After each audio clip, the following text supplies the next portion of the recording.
शोभा गुरटू हिंदुस्थानी शास्त्रीय संगीतातलं एक महान असं नाव. ठुमरी क्वीन किंवा ठुमरीची राणी म्हणूनही त्यांना ओळखलं जातं. त्यांनी गायलेल्या ठुमऱ्या अजरामर आहेत. शोभा गुरटू यांनी ठुमरी, दादरा, कजरी, होरी अशा अर्धशास्त्रीय कलाप्रकारांमध्ये विशेषता प्राप्त केली. मराठी आणि हिंदी सिनेमाला त्यांनी संगीतही दिलं. त्याचप्रमाणे कमल अमरोही यांच्या पाकिजामध्ये, त्याचप्रमाणे फागुन या चित्रपटामध्ये त्यांनी अभिनयही केला.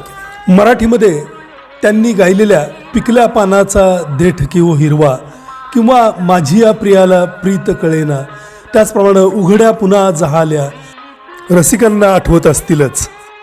1987 मध्ये त्यांना संगीत नाटक अकादमी पुरस्कार, त्याचप्रमाणे 2002 मध्ये पद्मभूषण पुरस्कार देण्यात आला. याशिवाय लता मंगेशकर पुरस्कार, शाहू महाराज पुरस्कार, महाराष्ट्र गौरव पुरस्कार